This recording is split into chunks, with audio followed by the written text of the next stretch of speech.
And we are back on the franchise to kick off season number 2 against the New York Giants. And we're starting this year off after probably one of the best off seasons that I've ever had in a Madden franchise. When you think of the way that the season ended for us last season after going 10-6, it was pretty clear that the defense needed to be a major focal point in the off season, particularly along the defensive line and linebacking group. And I think we did a really good job this year at addressing those needs. It's going to be really interesting to see how it all comes together on the field.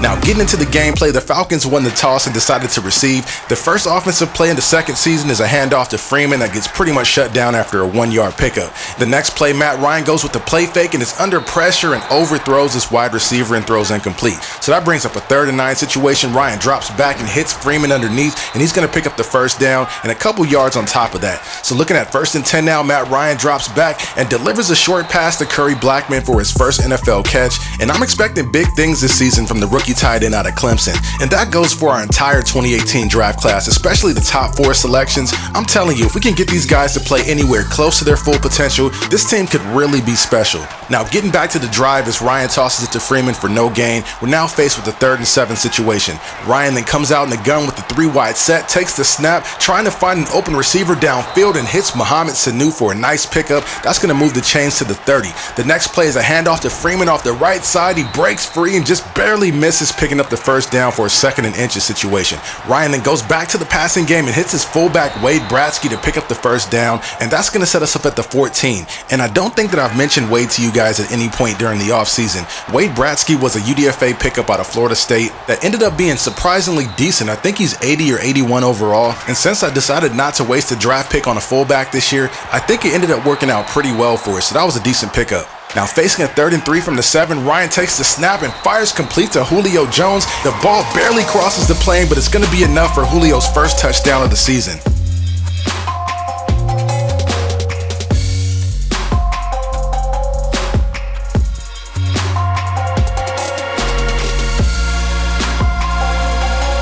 So after the touchdown to Julio, we take a 6-0 lead because apparently I just can't kick extra point tries, and it's got to be a mental thing at this point because it's one of the easiest things to do in the game and I just can't do it. But anyways, the newly revamped defense takes the field for their first drive of the day, and on 2nd and 5, Eli Manning gets picked off by Robert Alford, and he's taking that all the way to the house. The very first pass by Eli Manning this season is going to be an interception returned for a touchdown by Robert Alford, and Eli was clearly affected by the B-gap pressure brought by Kendall Riley on this play. Riley comes in screaming unblocked that forces Eli to get rid of it quick, and I'm guessing he didn't have a chance to look because Robert Alford had already jumped the route. And like we discussed last season, you already know what our defense is coached up to do. As soon as they get their hands on the football, they're looking for the end zone.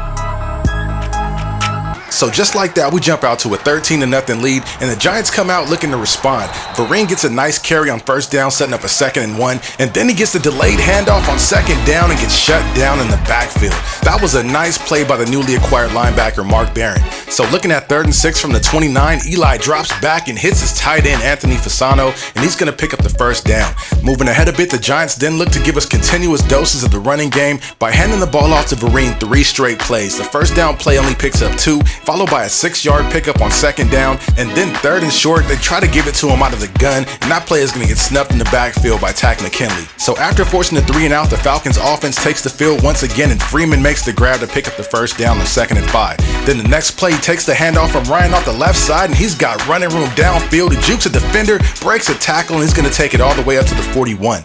We then come out on 2nd down looking to be aggressive and maybe take a shot downfield, but Ryan is under pressure and fortunately the ball falls incomplete. So now we got a 2nd and 10 now. Ryan comes out in the gun and throws complete to Curry Blackman on the slant, and that's going to be enough for the first. But a couple plays later in the drive, this happens. Matt Ryan gets picked off by DRC, and the most frustrating thing about that is, you guys, you see the play call right there. What route was Solomon Ray running on that play? I expected him to run the dig route, but instead he kind of did his own thing, and you guys saw the result.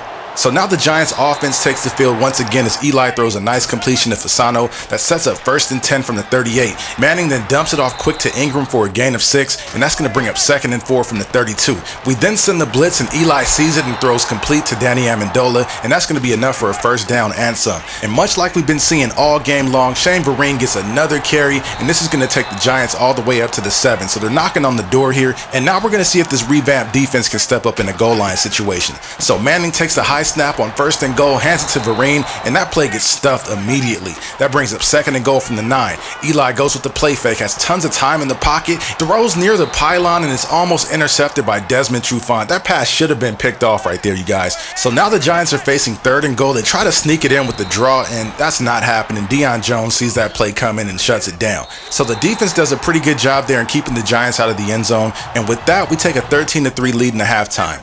Moving ahead a bit into the 3rd quarter, the Giants have the ball at the 45. They hand the ball off to Vereen, and he gets tackled by Deion Jones after a gain of 3. Looking at 2nd and 7 now, Vereen again gets the carry, and there's no running room, and that's going to bring up 3rd and 5. Eli then takes the snap out of the gun, setting up the screen pass, dumping it off to Vereen. He gets a couple of nice blocks downfield, and he'll take it all the way down to the 17-yard line. The next play on 1st and 10, Eli comes out in the gun, dumps it in the flat to Perkins, and he pretty much runs parallel with the line of scrimmage. He actually loses 2 yards on the play. They then go back to Vereen on 2nd down, and Deion Jones is right there to stuff the play at the line. So facing a 3rd and long, the Giants spread the field with 5 wide, and Eli hits Amendola. He spins and just barely gets enough to pick up the 1st down. And did you guys just see that? Amendola just spun off 2 defenders to pick up the 1st on that last play. We really could have used the 3 and out there. But anyways, getting back to the drive here on 2nd and goal, Vereen's going to be tackled by Keanu Neal after a short gain that sets up 3rd and goal from the 3. And then Deion Jones shows up once again to make the play in the backfield. And I don't know how many times I've said it, but Deion Jones just keeps making plays for us against the run. And this is something that we definitely missed a lot last season from Deion Jones. So on 4th and goal here, the Giants decide to bring out a little trickery and go for it instead of kicking the field goal, and our special teams unit is ready for it. We are not falling for that one, you guys. And you really have to question the decision to go for it there, because there's plenty of time still left in this game, and if you kick the field goal there, it becomes a one-possession game as Curry Blackman makes the grab there on the play. But like I was saying, it's a pretty curious decision to go for it there. But anyways, after the pass to Mohamed Sanu is broken up incomplete, we're now facing a 3rd and short. Freeman then gets the handoff and easily picks up the 1st down and then a couple of yards on top of that. So now we got a 1st and 10 from the 39. Ryan hits Blackman for a 1st down, and that's going to move us into Giants territory. But then a couple plays later on 3rd and 5, we give up another one. We just can't get out of our own way in this one, you guys. But looking back at it, I thought that Curry Blackman had a couple of steps on Collins, but that was just a crazy effort by Landon Collins to go up and make that play.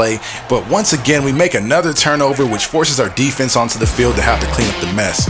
So the Giants take the field with great field position. Manning throws complete to Fasano, and he's going to pick up about 5 on the play. But then there's some movement up front along the Giants offensive line, and that's going to back them up another 5 yards to bring up 2nd and 10 from the 38. So the Giants come out looking to spread the field with 5 wide, and Eli delivers a beautiful pass to Odell Beckham Jr., who's had a pretty quiet day so far. So now the Giants are set up in the red zone. They try to go back to the ground game, but Vereen's going to be shut down almost immediately. And then the same goes for the carry on 2nd and 8. He's going to be brought down by Kendall Riley. He's only had 3 tackles for the game, but like I said earlier in the video, we expect huge things from Kendall Riley going forward.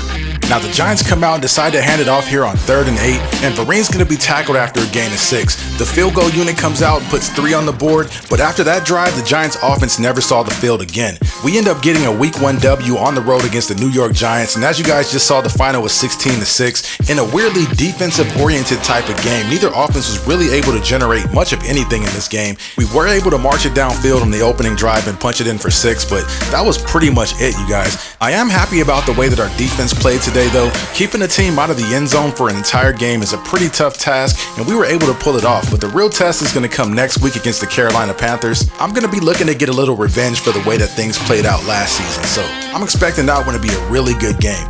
Anyways, you guys, I'm up against it. I hope you guys enjoyed the video. Please don't forget to like, share, comment, and subscribe. I'm signing off, and I'll see you in the next one.